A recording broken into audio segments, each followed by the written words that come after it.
1985 के बाद कोई भी दल बिहार में हिम्मत नहीं कर पाया है 243 सीट चुनाव लड़ने का। जनसुराज ने घोषणा की है 242 नहीं 243 सीट, 243 सीट खड़ा जाएगा। जो बात कहे हैं उससे टिकेंगे नहीं, एक कदम भी पीछे नहीं हट सकते हैं। बिहार बदलने का संकल्प लेकर आए हैं, 4, 5, 10, 20, 25 एमएलए बनाने नहीं आए हैं। और जब तक ये नहीं होगा तब तक पीछे हटने वाले नहीं हैं। हम जब पदयात्रा शुरू किए, आप में से कई साथियों ने सुना होगा, अरे भाई कितना दिन टिकेंगे, ये तो बिजनेसमैन आदमी है, ये तो अलग अलग दल को चलाते हैं, देखते हैं। आज 2 बरस के बाद लोग यही कह रहे, ना भाई बात तो आदमी ठीक कह रहा है, अभी जुड़ नहीं रहा लेकिन बात तो ठीक कह रहा है। कुछ लोग हमको आ कहता है भैया भविष्य आप ही का है, 2025 में हो चाहे नहीं 2030 में जरूर बनेगा। लोग गुनागनित कर रहा है। असगर अली साहब ने कहा कि लोग नीचे प्रचार कर रहे हैं कि ये भाजपा का बी टीम है। असगर जी आपने ठीक कहा, उसका काउंटर होना चाहिए, लेकिन सत्य की एक अपनी ताकत है, उसको कोई नहीं हिला सकता। अगर नहीं होता तो चाहे जितनी बार कह रहे हो कि भाजपा के बी टीम है, सबसे ज्यादा जो लोग दल छोड़कर भाग रहे हैं वो उसी लालटेन के हैं, उसी लालटेन से किरासन तेल निकला है। आपने चिट्ठी अभी पढ़ी होगी। यहाँ जो 3 दल है उसमें सबसे ज्यादा घबराहट पहले किसमें है? जिसके लालटेन से किरासन तेल निकल रहा है। अब खाली लालटेन नहीं बचेगा, तेल नहीं बचने वाला है। और जिस समुदाय को वो डरा रहे हैं ये कह के कि ये भाजपा का बी टीम है, आपको मालूम है कि वही किरासन तेल है, वही किरासन तेल है। जिस दिन माइनॉरिटी के साथी निकले कि लालटेन बुझा, बुझेगा कि नहीं बुझेगा? अरे हमारा आकलन नहीं है। अभी रुपौली में चुनाव हुआ है, लोग हमको रोज आकर ज्ञान देता है, ए भैया MOI समीकरण है, ए भाई यहाँ पर तो एनडीए का समीकरण है। तो रुपौली में चुनाव हुआ, हमारा हम रोज कहते हैं कि जाति धर्म पर अकेले वोट नहीं पड़ता है, लेकिन आपके समझ के लिए बता रहे, रुपौली में करीब 14-15 हजार यादव समाज के लोग रहते हैं और 45,000 मुसलमान हैं। और आरजेडी की कैंडिडेट बीमा भारती को 30,000 वोट आया है, तीसरे नंबर पर। कहा गया MOI समीकरण? लोग कहता है भैया सब अति पिछड़ा देहात नीतीश कुमार के साथ है, भाजपा के साथ है। कहां गए कलाधर मंडल, उनको 40,000 वोट आया। कहां गया? खाली गौता समाज के लोग वहां करीब 80,000 लोग हैं। ये कोई किसी का बंधुआ मजदूर नहीं है। और ये आपकी जिम्मेवारी है कि आप जाकर उसको जगाइए कि भाई तुम किसी के बंधुआ मजदूर नहीं हो। जाति की प्रमुखता है, हम ये नहीं कह रहे हैं कि जाति की कोई भूमिका नहीं है, लेकिन सिर्फ जाति पर ही हर आदमी वोट देता है, इस बात को अपने दिमाग से हटाइए।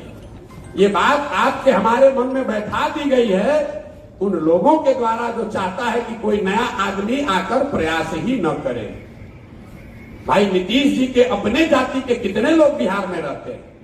लालू जी के अपने जाति के कितने लोग बिहार में रहते हैं? एक आंकड़ा आपको दे रहे हैं, पूरे देश में जब भी आपको लगे कि हमारे जाति की संख्या बहुत ज्यादा होगी तभी हम राजनीति कर सकते हैं, बिहार की बात नहीं कर रहे हैं, पंचायत में, प्रखंड में, विधानसभा में, जिले में, तो आप याद रखिए कि जितने देश में मुख्यमंत्री हैं, बिहारी का नहीं, कोई ऐसा मुख्यमंत्री नहीं है जिसकी जाति की संख्या उस राज्य में सबसे ज्यादा है। यह आपका भ्रम है कि हमारा जाति का संख्या होगा तभी हम जीत सकते हैं। जाति की संख्या एक, उसमें आपको थोड़ी सुविधा हो सकती है। अगर यहां पर पीतल और सोना दोनों रख दिया जाए तो किसी जाति का कोई आदमी होगा वो हर हालत में सोना ही उठाएगा। तो जन स्वराज की ये जिम्मेवारी है कि हम अपने आचार से, विचार से, व्यवहार से, कर्म से, प्रोग्राम से हम तपे तपाए सोना की तरह बनकर दिखें ताकि समाज का हर वर्ग हमको उठाए।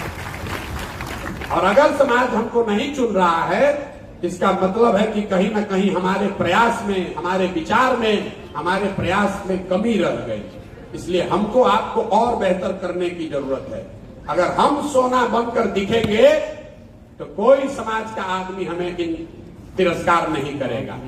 हमने पीछे एक और बात कही कि जन सुराज हर गांव में कह रहे हैं कि जिसकी जितनी संख्या है उसको उतनी भागीदारी जन सुराज में रहेगी। जन सुराज को बनाने वाले में भी, जन सुराज को चलाने वालों में भी, जन सुराज के नेतृत्व में भी, और जन सुराज से टिकट पाकर चुनाव लड़ने वाले और जन सुराज की व्यवस्था बन जाए तो मनोनीत पदों में भी। कुछ लोगों ने सवाल उठाया कि भैया आप भी तो फिर जातीय की बात कर रहे हैं। बिल्कुल नहीं कर रहे हैं, क्योंकि ये सवाल आपसे भी पूछा जाएगा, इसलिए आपको बता रहे हैं। लोग अगर ये कहें कि प्रशांत किशोर कह रहे हैं कि जिसकी जितनी संख्या है उसको उतनी भागीदारी दी जाएगी, तो प्रशांत किशोर में और दूसरे जाति की व्यवस्था वाले बात करने वाले दलों में फर्क क्या है?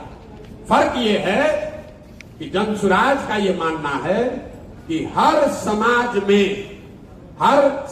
में काबिल लोग हैं और हर काबिल आदमी किसी न किसी समाज का है। अगर बांटने वाले की नियत में खोट न हो तो ये व्यवस्था, ये सामंजस्य बनाया जा सकता है कि जिसकी जितनी संख्या है उस समाज से उतने काबिल लोगों को लाकर मंच पर बैठाया जाए। किसी को न उसकी संख्या से ज्यादा, न किसी को कम। आप अपना हक लीजिए, दूसरे का मत मारिए। और लोग आकर हमको बताते हैं भैया ई जात वाला ही तो वोटे नहीं देगा। मेरे भाई आप हमको वो ज्ञान मत दीजिए। कुछ लोग आकर कहता है भैया यादव जी लोग हमको वोट नहीं देंगे। वोट दे या न दे, ये किसी के माथे पर नहीं लिखा है कौन वोट देगा नहीं देगा। वोट दे या न दे, अगर 15% समाज में यादव समाज के लोग हैं तो ये जन सुराज की जिम्मेवारी है कि जन सुराज के बनाने वालों में, इसके पदाधिकारियों में, इसके चलाने वालों में और इसके टिकट में 15% यादव समाज के लोगों की भी भागीदारी होनी चाहिए। और इस भावना को आत्मसात कीजिए, इसको सीखिए, क्योंकि अगर आप नहीं कीजिएगा तो फिर वही बांटने वाली बात शुरू हो जाएगी। 100% वोट तो किसी दल को आज तक जीवन में नहीं मिला है, दुनिया में किसी को नहीं मिला। तो ये आपका हमारा काम नहीं है कि कौन हमको वोट देगा उसके आधार पर बंटवारा करे। बंटवारा उसकी क्षमता के आधार पर होनी चाहिए, बंटवारा उसका जितना हक है उसके हिसाब से होना चाहिए।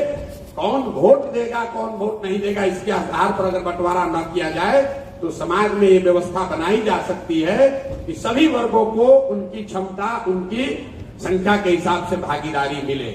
और इसका आपको जीता जागता प्रमाण 2 अक्टूबर को दिखेगा, जब जन सुराज का नया नेतृत्व चुना जाएगा। तो कितना लोग अभी कह रहा, आप यहाँ बैठे हैं घर तो कहते होंगे अरे अभी कह न रहे, देखिए ना प्रशांत किशोर होंगे। आप देखिएगा कि 2 तारीख को इसी पटना में आप जैसे लोग ही, यही जातियों में बटे हुए लोग सर्व समाज से चुनकर जन सुराज की नींव भी रखेंगे और जन सुराज का नया नेतृत्व भी चुनकर सामने लाएंगे। और एक बार नहीं लाएंगे, इसके संविधान में वो प्रावधान किया जा रहा है कि हर 2 वर्ष पर नया नेतृत्व चुना जाएगा। ये बात हम पहले दिन से बताते रहे। ये जो पूरा अभियान है ये महात्मा गांधी की आजादी से पहले की जो व्यवस्था थी, कांग्रेस थी, उसको पुनर्जीवित करने का अभियान है। हम लोग पढ़ते हैं, जितने लोग राजनीति सामाजिक जीवन से जुड़े हैं, पढ़ते हैं, सुनते हैं कि कांग्रेस का अधिवेशन हुआ था, वहां पर हमारे बाबूजी गए थे। कुछ लोग कहते थे हमारे दादा हमको कंधा पर ले गए थे। कांग्रेस का अधिवेशन होता था, यही जातियों में बटा हुआ समाज, यही अनपढ़ समाज, पूरे देश से लोग इकट्ठा होते थे और हर साल वो लोग बैठकर अधिवेशन में तय करते थे कि कांग्रेस का नेतृत्व कौन करेगा, किस मुद्दे पर अगले 1 साल तक आंदोलन चलेगा। महात्मा गांधी जैसे बड़े लीडर वो जीवन में सिर्फ एक ही बार कांग्रेस के अध्यक्ष बने, लेकिन उन्होंने कांग्रेस की वो मजबूत नींव रखी कि जिसमें पूरे समाज को ऐसा लगा कि जिसको भी आजादी की लड़ाई में योगदान देना है वो सोचता था कि हम कांग्रेस में अगर जुड़ गए तो आजादी के आंदोलन में जुड़ गए। तो ये प्रयास है कि जन सुराज वो व्यवस्था बने जिसमें बिहार के हर आदमी को लगे कि हम जन सुराज में जुड़ गए तो बिहार में विकास की यात्रा में जुड़ गए, बिहार से गरीबी को खत्म करने के प्रयास में जुड़ गए। ये बनाने के लिए चले हैं।